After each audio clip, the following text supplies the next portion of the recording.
క్లుప్తంగా కొద్ది నిమిషాలు దేవుని వాక్యాన్ని మనం కలిసి ధ్యానం చేసుకుందాం.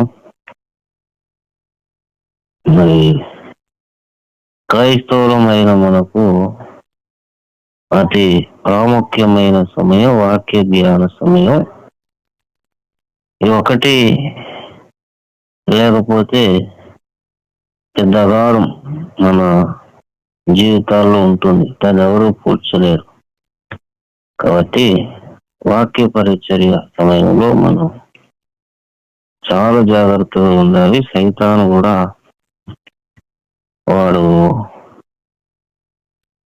ఈ సమయంలో ఎక్కువ దాడి కూడా చేస్తాడు, ఎందుకంటే వానికి బాగా తెలుసు వాక్య పరిచర్య మంచిగా జరిగి వాక్యానికి ప్రజలు కనెక్ట్ అయితే వాని కార్యాలు లయమవుతాయి, దేవుని బిడ్డలు బాగుంటారని వానికి బాగా తెలుసు. కనుక దేవుని వాక్య ధ్యాన సమయంలో మనం మరీ ఎక్కువగా శ్రద్ధ దేవుని వాక్యాన్ని ఆలోకిద్దాం. దేవుని స్తోత్రం. ఒక చిన్న మాట చదివి దేవుని సహాయం కొరకు వేడుకుందాం. దేవుని పరిశుద్ధ వాక్యంలో నుండి యెషయా గ్రంథము 49వ అధ్యాయము 23వ వచనం చదువుకుందాం. 49:23.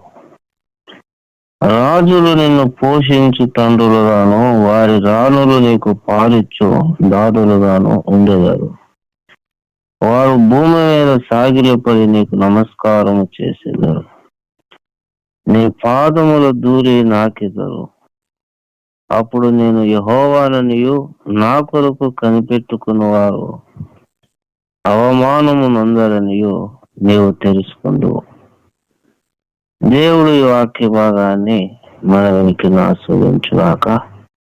ప్రార్థన చేద్దాం. స్తోత్రం నాయన, ప్రేమ కలిగిన యేసయ్యా, చదవబడిన వాక్య భాగాన్ని మా వెనుకలో మీరు ఆస్వాదించి మీ దాసుని ఇప్పుడు నీ పరిశుద్ధ రక్తం చేత బాగుగా కడిగి అభిషేకించి కూడా వచ్చిన బిడ్డలతో నాతో అందరితో మాట్లాడమని యేసయ్య నామములో ప్రార్థిస్తున్నాం తండ్రి. ఆమేన్. దేవుని స్తోత్రం. మంచిది. చదవబడిన వాక్య భాగంలో ప్రియ దేవుని బిడ్డలారా, ఒక దేవుని వాగ్దానం మనకు కనబడుతుంది, లేదా ఒక భక్తునితో దేవుడు మాట్లాడుతున్నటువంటి వైనం సన్నివేశం కనబడుతుంది. గతంలో బహుశా ఒక 3-4 వారాల క్రితం ఇప్పుడు ఈ 49వ అధ్యాయాన్ని మరి ఇదే లేఖన భాగాన్ని మనం కాసంత ధ్యానించుకున్నాం, నాకు గుర్తుంది. అయినా మరలా ప్రభు యొక్క ప్రేరణ ద్వారా ఈ లేఖన భాగాన్ని చదివాను. దేవుని యొక్క చిత్తం. మంచిది, బాగా ఆలోచించండి. ఇక్కడ దేవుడు భక్తులతో మాట్లాడుతున్న ఒక వైనం అతి మరి శ్రేష్టమైన రీతిలో తన వాగ్దానమును ఈ భక్తుని ఎలాగో దేవుడు నెరవేరుస్తాడో ఆ సన్నివేశాన్ని దేవుడు ప్రస్తావిస్తూ ఉన్నాడు. ఏమంటున్నాడంటే, రాజులు నిన్ను పోషించు తండ్రులుగాను వారి రాణులు నీకు పాలిచ్చు దాదులుగా ఉండేవారు. వారు భూమి మీద సాగిలపడి నీకు నమస్కారం చేస్తారు. భూమి మీద సాగిలపడి నమస్కారం ఎవరికి అంటే దేవునికి నమస్కారం చేయడం కాదు. దేవుడు ఎలాగే భక్తుడిని హెచ్చించడం మొదలు పెట్టాడంటే, ఇశ్రాయేలు ప్రజలలో మోషేను హెచ్చించినట్లు అహరోను మోషేకు ఒక ప్రవక్త, మోషే అహరోనుకు దేవుడు అనే ఒక పోలిక మనకు పరిశుద్ధాత్మ దేవుడు బైబిల్ గ్రంథంలో రాయించాడు. మనం ప్రియ దేవుని బిడ్డలారా, ఆ మోషేతో ఆ మాట దేవుడు చెప్పాడు, యెహోవా దేవుడు చెప్పాడు, అహరోను నీకు ప్రవక్త అనే అతి శ్రేష్టమైన ఉన్నతమైనటువంటి పొజిషన్ మోసేది. నీవు అహరోనుకు దేవుడు అంటాడు. అంటే దేవుని తర్వాత ఆ రేంజ్ లో, ఆ ఉన్నతమైనటువంటి స్థాయిలో చాలా తక్కువ మంది భక్తులను దేవుడు హెచ్చిస్తాడు. ఇది మనం గ్రహించవలసినటువంటి విషయం. చాలా ఉన్నతమైన స్థాయిలో దేవుడు ఇచ్చేస్తాడు. ఎలా ఇచ్చేస్తాడు అనంటే, దేవుని తర్వాత ఆ స్థానం అన్నమాట.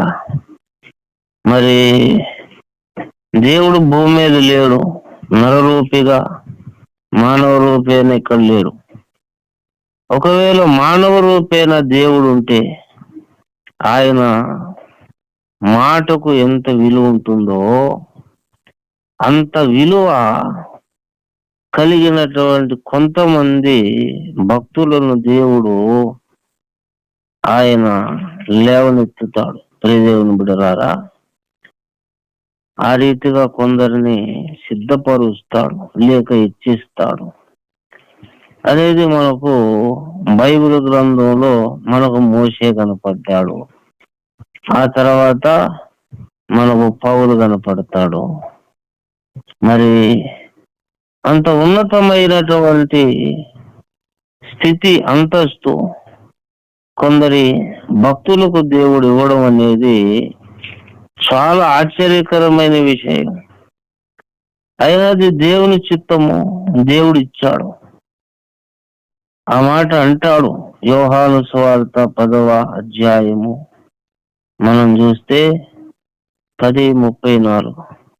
అందుకు యేసు, మీరు దైవములని నేనంటినని మీ ధర్మశాస్త్రంలో రాయబడి ఉండలేదా? లేఖనము నిరర్ధకము కానేరుదు కదా. దేవుని వాక్యం ఎవరికి వచ్చెనో వారే దైవములని చెప్పిన ఎడల నేను దేవుని కుమారుని చెప్పినందుకు. అంటే ఇక్కడ ఏమన్నాడు? దేవుని వాక్యం ఎవరికి వచ్చెనో వారే దైవములని చెప్పిన ఎడల. దేవుని వాక్యము ఎవరికి వచ్చెనో వారే దైవములు అట. వాక్యం ఎవరికి వచ్చింది? మోషే దగ్గరకు వచ్చింది, పౌలు దగ్గరకు వచ్చింది, బాప్తిసం ఇచ్చి యోహాను దగ్గరికి వచ్చింది. ఇలాగూ కొంతమంది రేరు భక్తుల దగ్గరికి దేవుని వాక్యం వచ్చింది. అలా వచ్చినటువంటి వ్యక్తులను పట్టుకొని యేసయ్య అంటున్నాడు, వాక్యము ఎవరికి వచ్చెనో వారే దైవములు అనే మాట ప్రస్తావించాడు. అయితే నేను ఒకటే మాట చెప్పి ముగిస్తాను. వారే దైవములు, దేవుని వాక్యం వచ్చిన వారు దైవములు. అంటే దేవుని తర్వాత ఆ స్థానం వాళ్ళకి దేవుడు ఇచ్చాడు.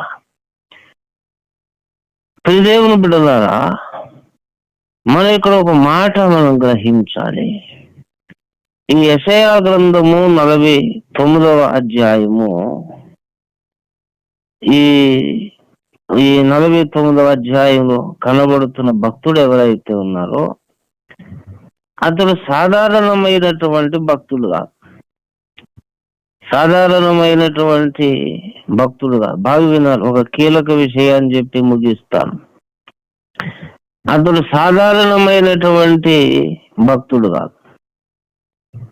దేవుని యొక్క ప్రణాళికలో ఈ మోషే, పౌలు, మనకు తెలిసిన భక్తులు ఉన్నారు కదా, ఆ ఉన్నతమైనటువంటి రేంజ్ లో ఉన్నటువంటి అతి శ్రేష్టమైన భక్తుడే ఈ 49లో మనకు కనబడుతూ ఉన్నాడు. చాలా మంది భక్తులు ఉంటారు క్రైస్తవ సంఘంలో, ఇశ్రాయేలు చరిత్రలో చాలా మంది ఉంటారు కానీ అతి గంభీరమైనటువంటి భక్తులు, మోషే అంతటి వాడు, అబ్రహాము, ఏలియా అంత ఉన్నతమైన స్థాయిలో ఉన్నటువంటి భక్తుడు, ఆ స్థాయికి ఎంత మాత్రం కూడా తీసిపోనటువంటి ఒక భక్తుడిని ఇక్కడ పరిశుద్ధాత్మ దేవుడు ఈ 49వ అధ్యాయంలో మనకు పరిచయం చేస్తున్నాడు. ఇక్కడ ఏమంటాడు? మొదటి వచనం చూడండి, 49:1. ద్వీపములారా నా మాట వినుడి, దూరము ఉన్న జనములారా ఆలకించుడి. నేను గర్భమున పుట్టగానే యెహోవా నన్ను పిలిచెను, తల్లి నన్ను ఒడిలో పెట్టుకునందు మొదలుకొని ఆయన నా నామము జ్ఞాపకము చేసుకొనెను. నా నోరు వాడిగల ఖడ్గముగా ఆయన చేసి ఉన్నాడు, తన చేతి నీడలో నన్ను దాచినాడు. మీరు గమనించాలి, ఈ భక్తుడు సాధారణమైన వాడు కాదు అన్నదానికి ఇప్పుడు నేను చదివిన ఈ 49:1 వచనం యొక్క వచనమే ఒక నిరూపణ. ఈ భక్తుడు సాధారణమైన వ్యక్తి కాదు, సాదాసీదా ఒక విశ్వాసి కాదు, ఒక భయంకరమైన దైవ ప్రణాళికలో ఉన్నటువంటి భక్తుడు అని నేను చెప్పిన మాటలకు ఈ మొదటి వచనంలో రాయబడినటువంటి మాటలు దానికి నిరూపణ. నేను గర్భమును పుట్టగానే యెహోవా నన్ను పిలిచెను అంటున్నాడు. ఆయన నా నామం జ్ఞాపకం చేసుకొనెను, నా నోరు వాడిగల ఖడ్గముగా ఆయన చేసి ఉన్నాడు, తన చేతి నీడలో నన్ను దాచి ఉన్నాడు. దేవుని బిడ్డలారా, తర్వాత ఇతడు ఒక విశ్వాసి కూడా కాదు, ఒక విశ్వాసి కూడా కాదు. 3వ వచనం మనం చూస్తే ఇతనెవరో మనకు స్పష్టంగా తెలుస్తుంది. 3వ వచనం, ఇశ్రాయేలు నీవు నా సేవకుడవు, నీలో నన్ను మహిమపరుచుకొని అని ఆయన నాతో చెప్పాను. క్రైస్తవ సంఘంలో ఒక విశ్వాసి కాదు, దేవుని ప్రజలలో ఒక విశ్వాసి కాదు, దేవుడు పిలుచుకున్నటువంటి వ్యక్తి. దేవుడు సేవకు పిలుచుకుంటే దేవుని సేవకు వచ్చేశాడు.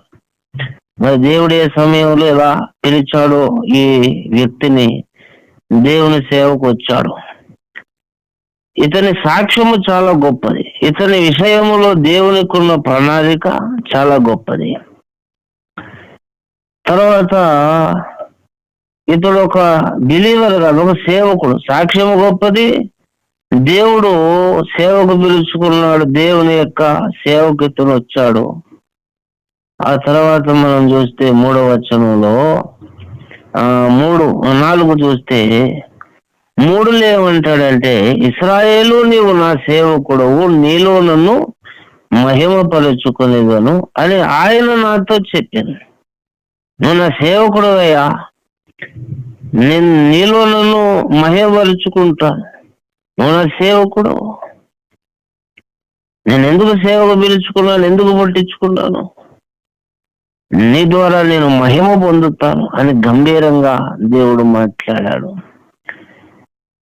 అంత వృత్తాంతం ఉన్నది. ఈ భక్తుని జీవితము తలాతోక లేని వ్యవహారం కాదు,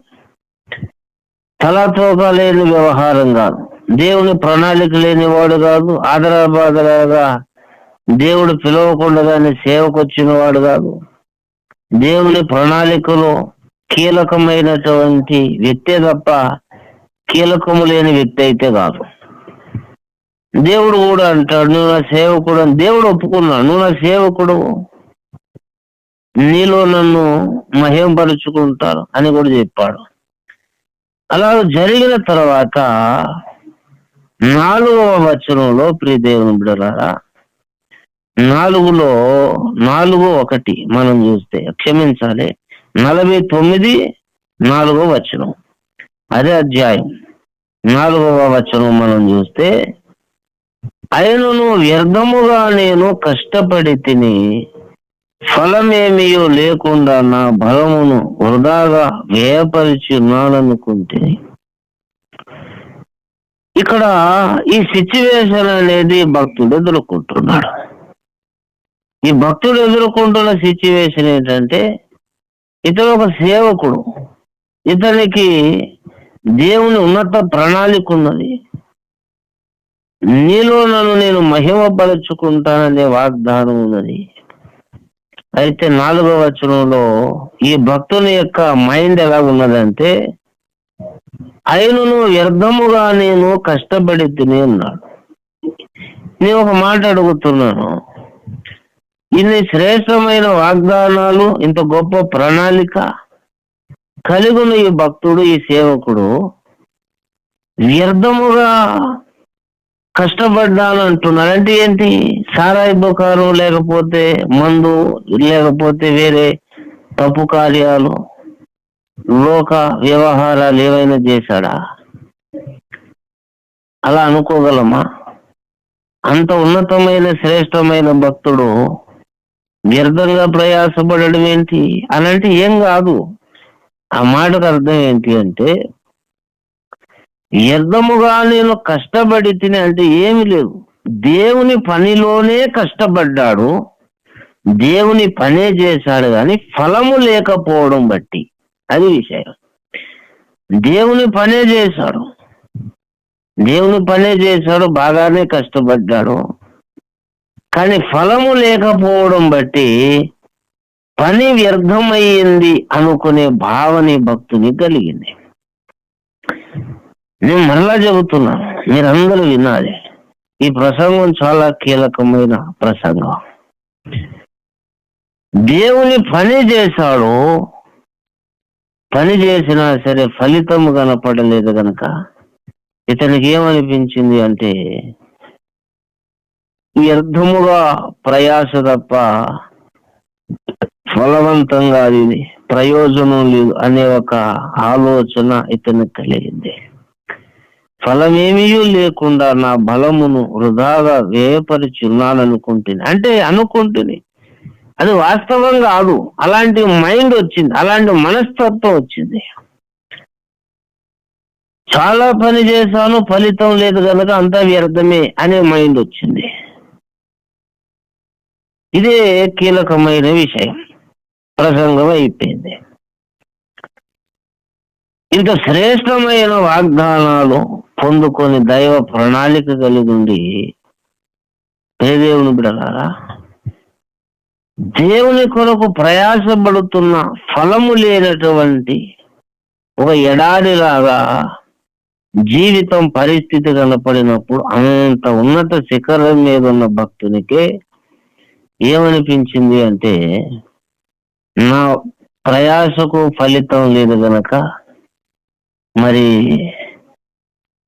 ఇదంతా వ్యర్థం అయిపోయింది అనే భావాలు ఒకానొక సందర్భంలో ఈ భక్తుని కలిగాయి. అలాంటి భావాలు కలిగాయి. అయితే ఆ భక్తుని గురించే దేవుడు మనం చదువుకున్న మూలవాక్యంలో అంటాడు, రాజులు నిన్ను పోషించు తండ్రులుగాను, వారి రాణులు నీకు పాలిచ్చు దాదులుగాను ఉండెదరు. వారు భూమి మీద సాగిలపడి నీకు నమస్కారము చేసేదరు అని చెప్పుకుంటూ ఎక్కడికి వచ్చాడంటే, నీ పాదములు ధూళి నాకెదరు, అప్పుడు నేను యెహోవాననియు నా కొరకు కనిపెట్టుకున్న వారు అవమానము నొందరనియు నీవు తెలుసుకుంటా. అక్కడికి వచ్చాడు. చూసారా ప్రియదేవుని బిడ్డలారా, మనం నమ్ముకున్నటువంటి దేవుడు ఒక క్రమబద్ధంగా మనల్ని నడిపిస్తున్నాడు. ఆయన ఒక ప్రణాళికబద్ధంగా దేవుడు మనల్ని నడిపిస్తున్నాడు, మనల్ని హెచ్చించాలనుకుంటున్నాడు, మనల్ని ఆశీర్వదించాలనుకుంటున్నాడు.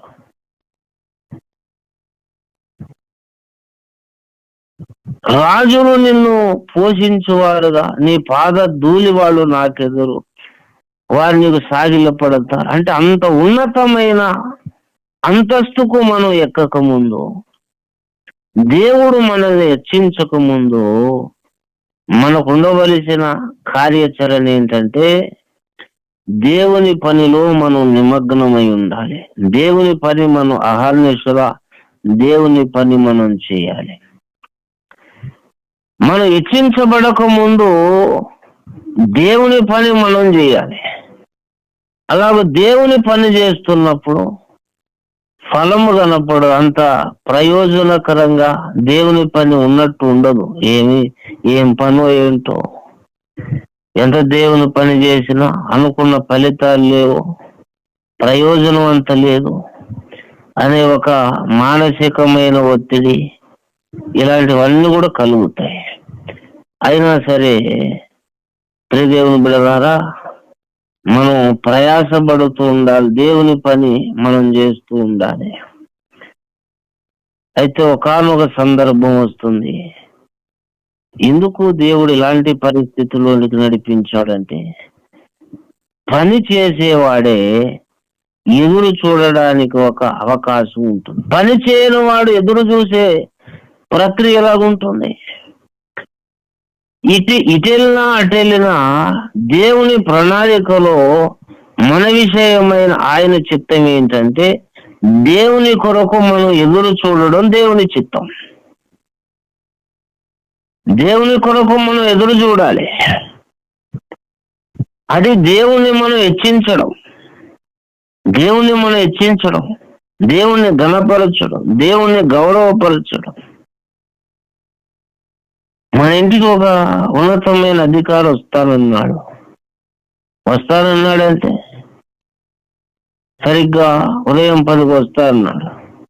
ఏదో పని చూసుకొని వస్తానండి, 10:30 అవుద్ది, ఇంటి దగ్గర వెయిట్ చేయమని అని అనగలమా?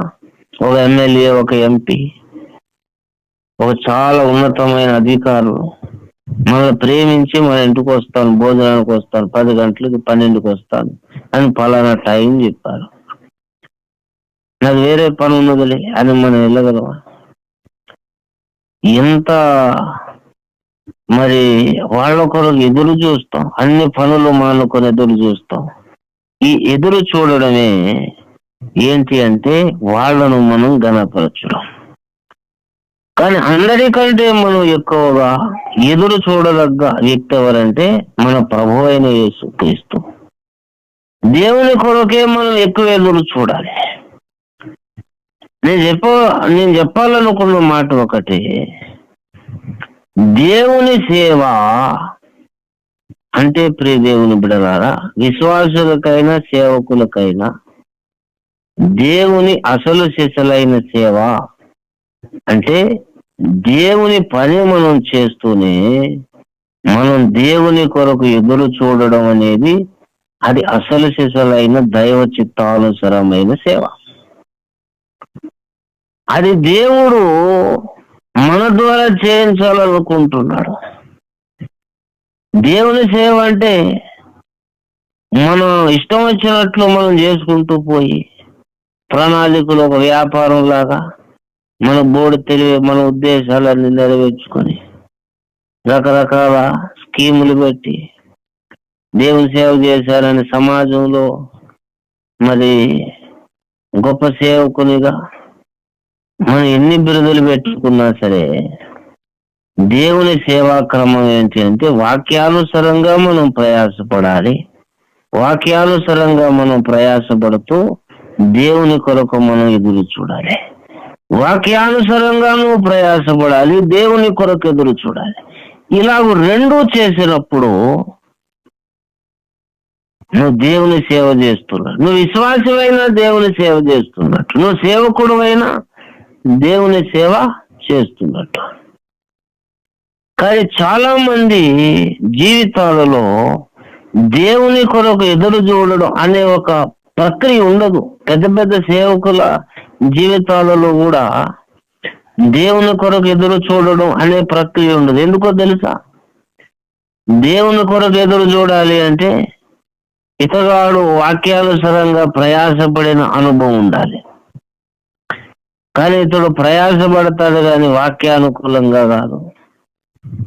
వాని యొక్క స్వబుద్ధిని అనుసరించి వాని దేవుని సేవ చేస్తున్నాను అనుకుంటూ వాని మనసుకు నచ్చినట్టు వాని చిత్తానుసారంగా సేవా ప్రయత్నాలు ఇవన్నీ చేసుకుని పోతాడు. అందులో దేవుని కొరకు ఎదురు చూసే ప్రక్రియ ఉండదు. వాక్యానుసారమైన ప్రయాసను మనం కలిగి ఉన్నప్పుడు దేవుని కొరకు ఎదురు చూసే ఒక అవసరం ఉంటుంది. వాక్యానుసారంగా మనం ప్రయాసపడినప్పుడు దేవుని కొరకు ఎదురు చూసే ప్రక్రియ ఉంటుంది. ఈ రెండు కలిపిందే దేవునికి అసలు సిసలైన సేవ మనం చేస్తున్నట్టు. నేను చాలా ప్రయాసపడుతున్నా కానీ దేవుని కొరకు ఎదురు చూస్తున్నా అనే భాగం నీ లైఫ్ లో లేదంటే నువ్వు రాంగ్ స్టెప్ వేసావు. నీ ప్రయాసము, నీ క్రైస్తవ జీవితం, నీ భక్తి జీవితము దేవుని వాక్యానుసారంగా లేదు. నువ్వు విశ్వాసమైనా సేవకులైన ఎవరైనా కానీ నీ మొదటి స్టెప్ లో నీ ప్రయాసము, నీ భక్తి వాక్యానుసారంగా ఉంటే నువ్వు తప్పక నువ్వు దేవుని కొరకు ఎదురు చూసే ఒక అవసరత నీకు ఏర్పడుతుంది. దేవుని కొరకు ఎదురు చూసే ఒక ప్రక్రియ ఉన్నదా?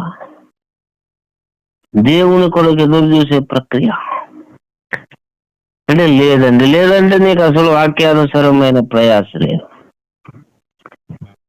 వాక్యానుసారమైన ప్రయాస లేనప్పుడు దేవుని కొరకు ఎదురు చూసేది ఉండదు. ఈ రెండు లేనప్పుడు సేవ చేస్తున్నావు అంటే దేనికి సేవ, ఎవరికి సేవ?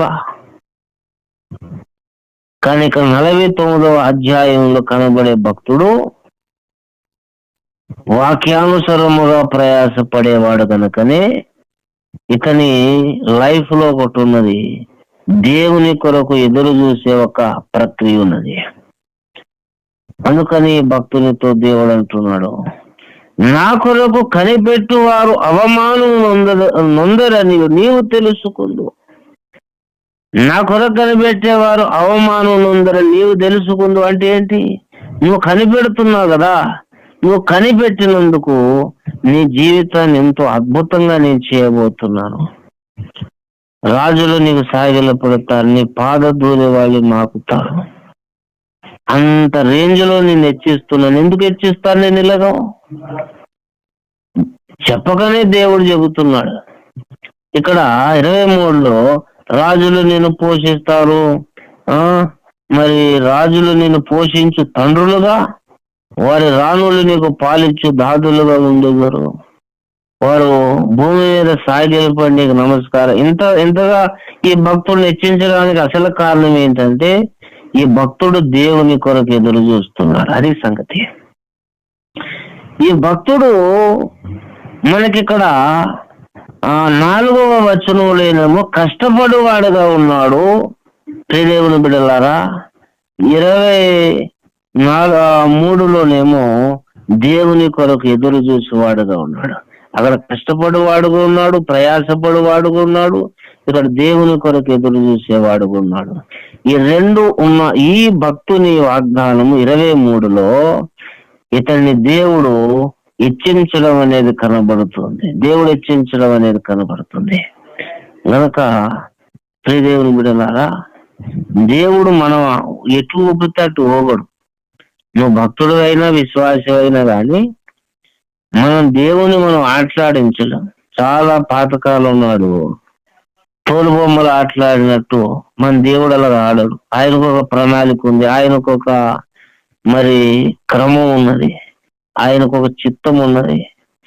దాన్ని అనుసరించి సకల కార్యాలు చేస్తారు. అందులో మనం ఇముడుకుపోవడమే తప్ప దానికి వేరుగా మనం ఆలోచించి మనల్ని మనం నాశనం చేసుకోకూడదు.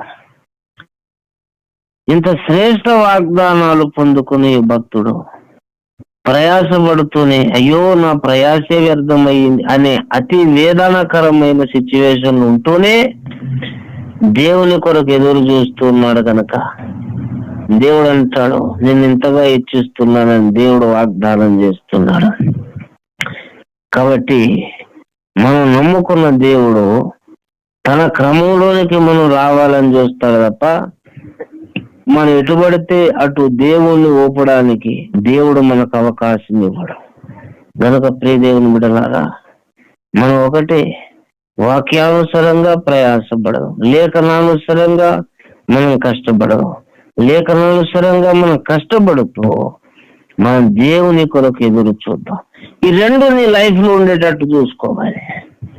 నువ్వు పని చేయాలి, ఈ పనికి ఫలితం దేవుడు ఇస్తాడని ఎదురు చూడాలి. నువ్వు పని చేయాలి, దేవుడు ఇస్తాడని ఎదురు చూడాలి. ఎదురు చూడడం ఎందుకంటే పనికి ఫలితం వెంటనే రాదు గనక. అది సంగతి.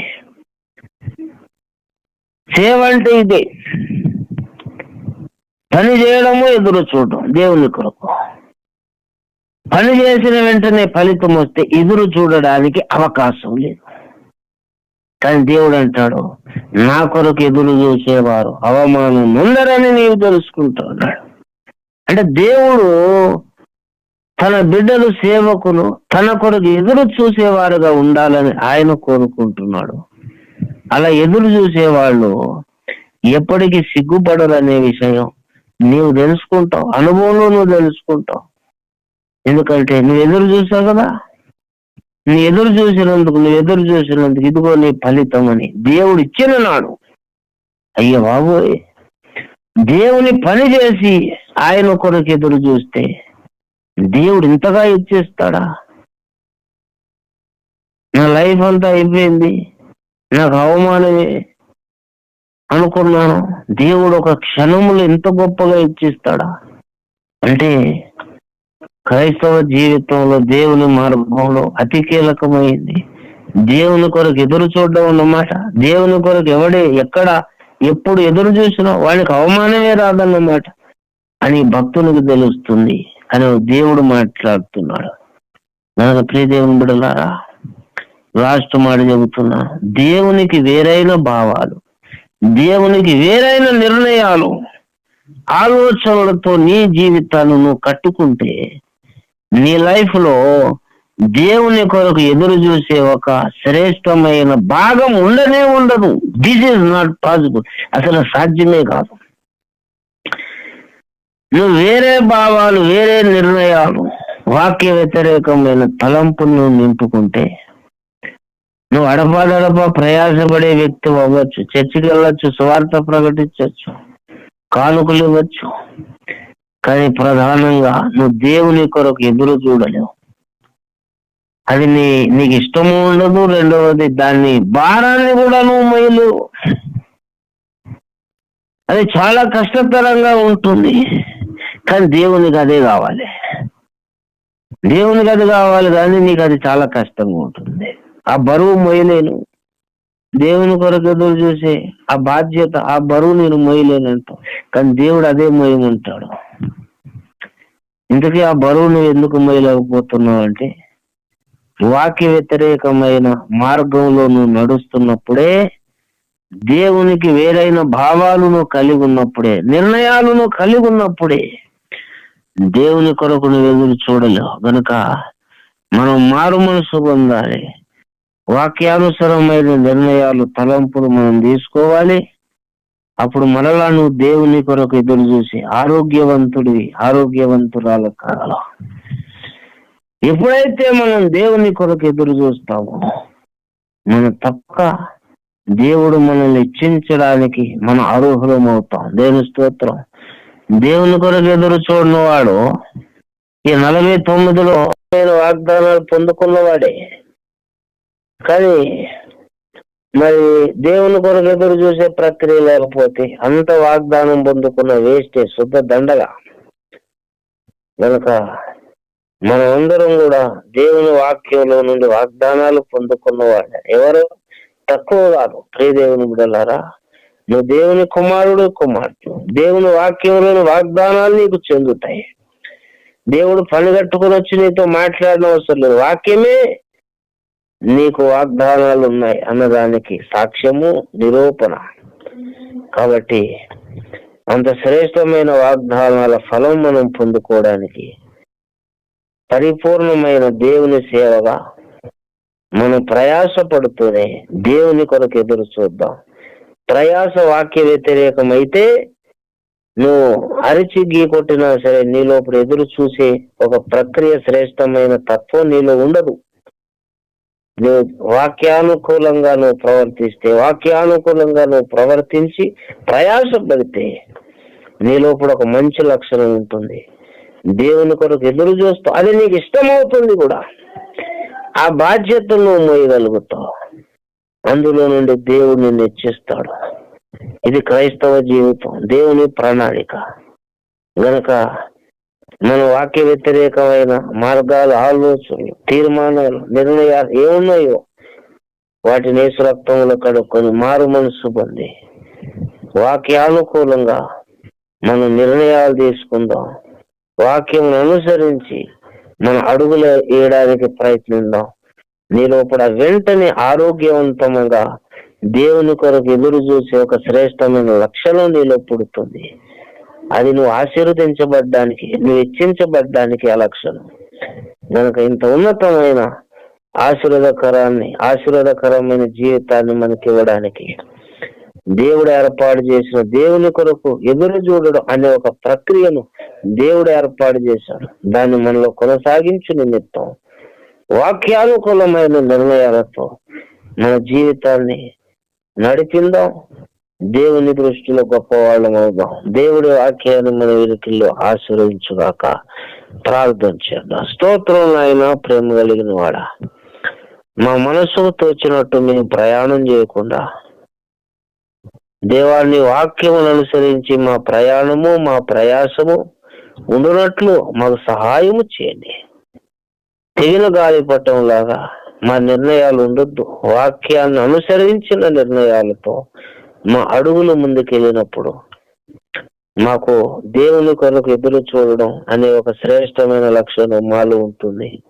అందులో నుండి దేవుడు మిమ్మల్ని హెచ్చించును అనే వాగ్దానం వాక్యం ద్వారా మాతో మాట్లాడారు. విన్న వాక్యమాలు అందరిలో నిరంతరం ఫలింపజేసి ఈ వాక్యాన్ని మా జీవితాల్లో అయా సార్థకత చేయమని యేసు నామములో ప్రార్థిస్తున్నాం తండ్రి. ఆమె యేసు రక్తమునకే జయం, ప్రవేశ రక్తమే జయం, ప్రవేశం సంపూర్ణ జయం కలుగును గాక. ఆమేన్.